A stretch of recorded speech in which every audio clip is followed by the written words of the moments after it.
बिहार में शिक्षा के लिए मरो, स्वास्थ्य के लिए मरो और ज़्यादा तेज बनो तो ये जाम में मर जाओ। जरा सोचिए, ये भी बिहार सरकार का एम्बुलेंस है और ये पुल भी बिहारी सरकार का है। जरा सोचिए, और ट्रैफिक पुलिस भी बिहार सरकार के ही हैं और ये लोग भी बिहार के लोग ही हैं। मर रहे हैं बिहार के लोग सिर्फ और सिर्फ सिस्टम की लापरवाही की वजह से, भ्रष्टाचार की वजह से और इस प्रकार के जाम की वजह से। 100 साल के लिए जिस पुल को बनाया गया वो 17 साल में ध्वस्त हो गया। 2000 से लेके 2015 तक यानी लगातार 15 साल इस पुल में रिपेयरिंग के काम होता रहा। में ये कहा जाएगा कि हमने तो सिर्फ और सिर्फ ऊपर का सेक्शन बनाया है, नीचे के सेक्शन में अब प्रॉब्लम आ गया है और यही होता है भ्रष्टाचार का तरीका। गांधी सेतु कहने में बड़ा गर्व महसूस होता था कि बिहार के पटना में स्थित है, लेकिन ये गांधी सेतु बिहार का दिल, बिहार का लाइफलाइन जो है न जाने कब जर्जर हो गया, हमें पता ही नहीं चला।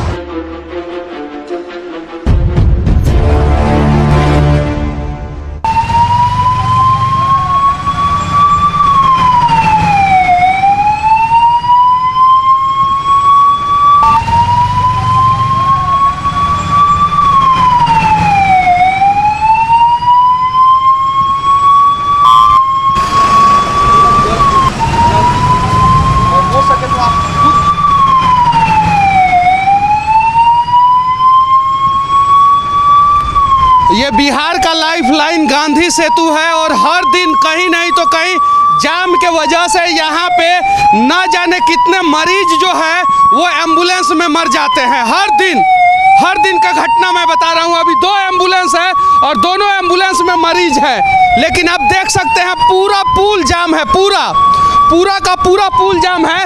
और हर बार कहा जाता है कि इस पुल को जो है जनवरी में चालू कर देंगे, फरवरी में चालू कर देंगे, मार्च में चालू कर देंगे और पिछले 3-4 साल से वो जो है लेन चालू नहीं हुआ है। कहीं नहीं तो कहीं ठेकेदार की मनमर्जी की वजह से ना जाने कितने साधारण परिवार के लोग मर जाते हैं। और देखिए अभी 2 एम्बुलेंस यहाँ पे है और कोई सुनने वाला नहीं है, कोई ट्रैफिक व्यवस्था नहीं है। अभी फोन मैं लगातार कर रहा हूँ, कोई सुनने वाला नहीं है और कोई एम्बुलेंस को निकालने वाला नहीं है।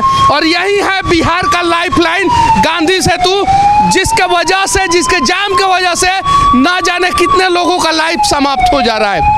नितिन गडकरी जी देखिए, आपका नेशनल हाईवे है ये और बिहार का लाइफलाइन है ये, पूरे बिहार का लाइफलाइन है ये गांधी सेतु, जो एक समय पूरे भारत का सबसे बड़ा पुल हुआ करता था आज से 5 साल पहले। और उस लाइफलाइन की स्थिति यह है कि हर दिन घंटों जाम में आपको फंसना ही फंसना है किसी भी हाल में। और ये बिहार सरकार का एम्बुलेंस है, एक एम्बुलेंस जाम में नहीं फंसा हुआ है, आगे भी एम्बुलेंस जाम में फंसा हुआ है, पीछे भी फंसा हुआ है और यहाँ पे लगातार जो है 2 एम्बुलेंस जाम में फंसा हुआ है।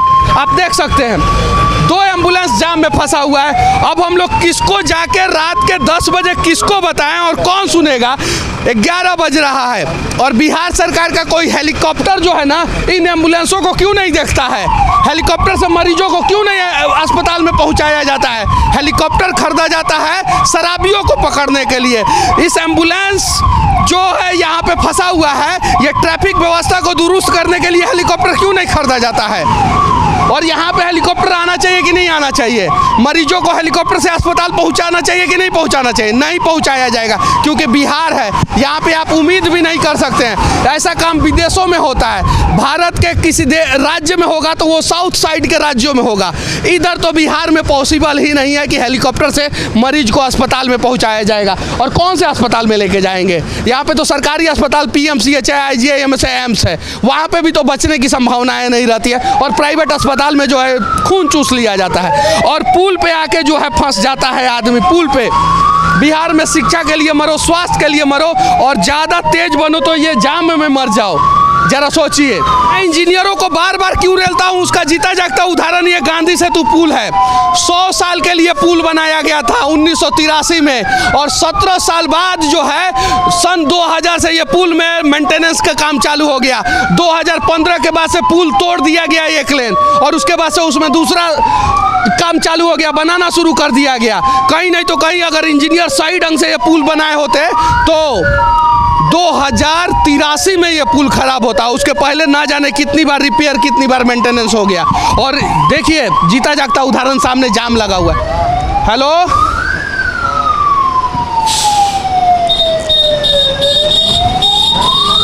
हेलो सर, जाम में एम्बुलेंस फंसा हुआ है गांधी सेतु पे।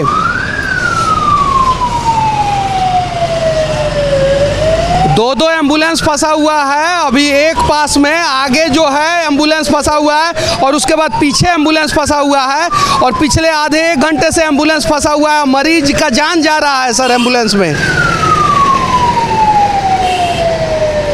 देखते हैं कि वो करवाते हैं कि नहीं करवाते हैं, जरा सोचिए। लेकिन इसके लिए ट्रैफिक पुलिस से भी ज़्यादा खराब अगर कोई है तो वो सिस्टम है। अगर सिस्टम सही होता तो शायद दोनों लेन चालू होता, और दोनों लेन चालू होता तो शायद एम्बुलेंस जाम में नहीं फंसता।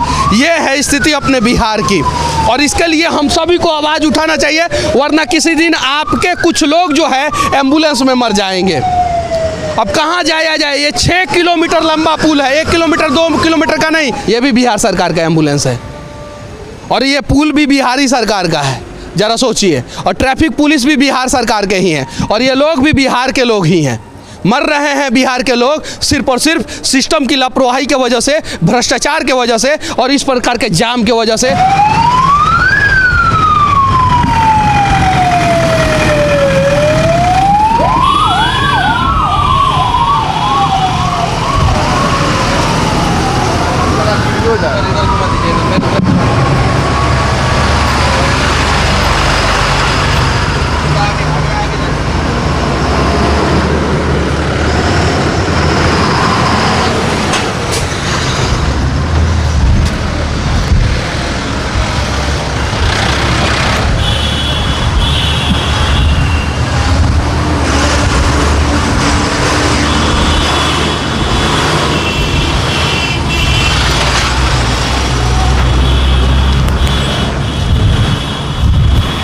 आधुनिक बिहार का लाइफलाइन कहा जाने वाला भारत का एक समय सबसे बड़ा महासेतु गांधी सेतु पे हर दिन जाम लगता है, हर दिन एम्बुलेंस जाम में फंसता है और हर दिन मरीज उस जाम में मर जाते हैं।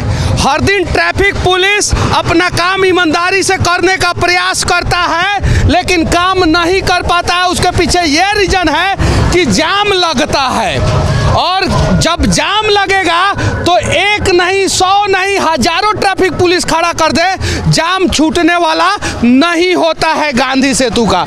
और उसके लिए ये ट्रैफिक दोषी नहीं होते हैं, उसके लिए हमारा सिस्टम दोषी है, जिस सिस्टम के ऊपर जिम्मेवारी है इस गांधी सेतु का निर्माण का। 2019 में कंप्लीट होने वाला था, 20 में नहीं हुआ, 21 में नहीं हुआ, 22 के जनवरी में चालू होने वाला था ये पुल, फरवरी में नहीं हुआ, मार्च में नहीं हुआ, अप्रैल में अभी तक ये पुल चालू नहीं हुआ है। उसके बावजूद इस पुल का सिर्फ और सिर्फ नदी वाला सेक्शन रिपेयर हो रहा है। नदी के इस साइड अभी भी पुल पे ही है, ये रिपेयर नहीं हो रहा है, ये भी डैमेज है।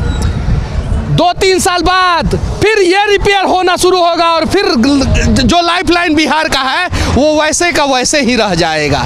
ये है कहानी। एफकॉन नामक कंपनी है जो इस पुल को बना रही है लेकिन समय पे अपना काम कंप्लीट नहीं कर रही है, और जिसके वजह से ना जाने कितने लोग हर दिन जाम में फंसते हैं। अभी घंटों जाम में फंसे हुए हैं ये लोग, सभी लोग घंटों, और हर जगह ट्रैफिक पुलिस खड़ा है, यहाँ पे खड़ा है, आगे खड़ा है। लेकिन ट्रैफिक पुलिस क्या करेंगे? अगर कोई भी गाड़ी खराब हो जाता है तो जाम लग जाता है और पूरा पुल ही जाम हो जाता है। और इसके लिए कहीं नहीं तो कहीं हमारा सरकार दोषी है। अगर सरकार जो है टाइट व्यवस्था किया होता तो ये पुल जो है आज से 2 साल पहले ही बन के तैयार हो गया रहता। 1983 में बना पुल जिसे 100 साल के लिए बनाया गया था, लेकिन 17 साल बाद ये पुल ध्वस्त हो गया। 100 साल के लिए जिस पुल को बनाया गया वो 17 साल में ध्वस्त हो गया। 2000 से लेके 2015 तक यानी लगातार 15 साल इस पुल में रिपेयरिंग के काम होता रहा, और रिपेयरिंग के नाम पे लाखों नहीं, करोड़ों नहीं, अरबों रुपया उठा लिया गया। 2015 के बाद से एक कंपनी एफकॉन नामक कंपनी को इसका रिपेयरिंग की जिम्मेवारी दी गई, फुल रिपेयरिंग की। वो भी पाया का निर्माण नहीं कर रहा है, सिर्फ और सिर्फ ऊपर के स्ट्रक्चर का निर्माण कर रहा है, और ऊपर का स्ट्रक्चर बनाने में उस कंपनी को 6 से 7 साल लग गया, अभी भी कंप्लीट नहीं हुआ है। अभी भी कंप्लीट नहीं हुआ है। और फिर बाद में ये कहा जाएगा कि हमने तो सिर्फ और सिर्फ ऊपर का सेक्शन बनाया है, नीचे के सेक्शन में अब प्रॉब्लम आ गया है। और यही होता है भ्रष्टाचार का तरीका। सिर्फ और सिर्फ पुल का 50% एक बार बनाएंगे और 50% 10 साल बाद बनाएंगे, और हर दिन जाम लगता है इस पुल पे। ये लाइफ लाइन सही होना चाहिए कि नहीं होना चाहिए, ये पूरे बिहार का लाइफ लाइन है। पूरे बिहार के लोग इस पुल के वजह से परेशान होते हैं। 24 घंटा ट्रैफिक ड्यूटी होने के बावजूद भी ये पुल पे जाम लगता है। आखिर इसके लिए कौन है दोषी? हाँ, कभी कभी सिस्टम में बैठे नेताजी लोगों को थोड़ा गुस्सा आ जाता है, वो लोग जाम में फंस जाते हैं तो ट्रैफिक पुलिस को सस्पेंड करते हैं। लेकिन बिहार के लोगों से कहना चाहता हूं कि ट्रैफिक पुलिस को सस्पेंड करने से कुछ नहीं होने वाला है। हमें उन भ्रष्ट नेताओं को सस्पेंड करना होगा जो बिहार को मारने का प्रयास कर रहे हैं। हर दिन जाम लगता है। इन सब कंपनियों पे कार्रवाई होना चाहिए जो समय पे काम कंप्लीट नहीं कर रहा है। एफकॉन को समय पे काम कंप्लीट करके देना चाहिए। कोरोना आ गया, first wave, second wave, third wave, और इसका बहाना बना के जो है ना इस पुल को लेट किया गया। लेकिन कोरोना से पहले इस पुल को कंप्लीट करके देना था, अभी तक नहीं हुआ। क्योंकि कहीं नहीं तो कहीं सरकार पैसा दे देती है और उस पैसे का इस्तेमाल जो है इस प्रकार की बड़ी बड़ी कंपनियां जो है दूसरे प्रोजेक्ट में करती है, और कमीशन का खेल होता है। अगर कमीशन का खेल नहीं होता तो बिहार का सबसे बड़ा लाइफलाइन यही गांधी सेतु है। जनरल नॉलेज के किताबों में हम पढ़ा करते थे कि हिंदुस्तान का सबसे बड़ा पुल कौन सा है, गांधी सेतु कहने में बड़ा गर्व महसूस होता था कि बिहार के पटना में स्थित है। लेकिन ये गांधी सेतु बिहार का दिल, बिहार का लाइफलाइन जो है न जाने कब जर्जर हो गया, हमें पता ही नहीं चला। अगर हमें पता चल गया होता तो शायद इसके लिए आवाज़ उठाए होते, और आवाज़ उठाए होते तो आज तक ये गांधी सेतु जर्जर नहीं होता। अभी जहाँ पे खड़ा हूँ वो भी हिलता है, लेकिन ये सस्पेंशन ब्रिज है। हिलना चाहिए ये ब्रिज, लेकिन जितना हिलना चाहिए उससे ज़्यादा हिलता है ये ब्रिज। ये कहानी है, और इसीलिए आगे जो है पूरा ब्रिज को तोड़ा गया। और ब्रिज का जो पाया है उसे रिपेयरिंग नहीं किया गया। ब्रिज का ये सेक्शन है, इसे रिपेयरिंग नहीं किया गया, इसे छोड़ दिया गया कि भविष्य में बोला जाएगा अब ये सेक्शन खराब है, अब इसे तोड़ना जरूरी है, और इसे तोड़ के जो है ना पैसा कमाया जाएगा। फिर बाद में बोला जाएगा ब्रिज के पाया में प्रॉब्लम आ गया है, पाया को तोड़ के पैसा कमाया जाएगा। यानी कहने का मतलब बिहार का लाइफलाइन एक, और उस पे हजारों बार पैसा कमाया जाएगा, हजारों बार, और करोड़ों नहीं अरबों रुपया कमाया जाएगा। ये है कहानी। विनती है बिहार के सिस्टम में बैठे बड़े बड़े नेता, पथ परिवहन मंत्री नितिन गडकरी अपने देश में हैं और नितिन नवीन बिहार में हैं। विनती है आप लोगों से कि लाइफलाइन को दुरुस्त करने का प्रयास करें। हमारे आंखों के सामने एम्बुलेंस में मरीज फंसे हुए थे। ज़रा सोचिए कि आप लोगों के परिवार वाले अगर एम्बुलेंस में फंस जाएंगे तो क्या होगा। आप लोग तो चुनावी रैली में जाते हैं और जाम में फंस जाते हैं तो आपका कमांडर AK-47 लेके आता है और सारा रास्ता क्लियर करा देता है।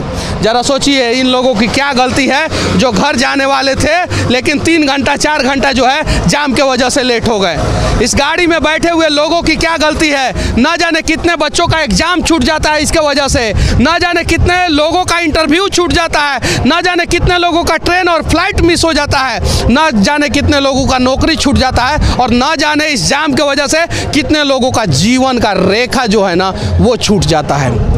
प्रयास किया जाए इसे सुधारने का, प्रयास किया जाए नया बिहार बनाने का, और प्रयास किया जाए बिहार से भ्रष्टाचार मिटाने का, और प्रयास किया जाए बिहार का पूरा सिस्टम सुधारने का। बाकी गांधी सेतु के बारे में आप लोग क्या सोचते हैं, बिहार के सिस्टम के बारे में क्या सोचते हैं, बिहार के नेताओं के बारे में क्या सोचते हैं, इस जाम के बारे में क्या सोचते हैं, इस लाइफ लाइन के बारे में क्या सोचते हैं, कमेंट करके जरूर बताना। बिहार का सबसे बड़ा पुल गांधी सेतु से। सच तक के लिए मैं मनीष कश्यप। जय हिंद।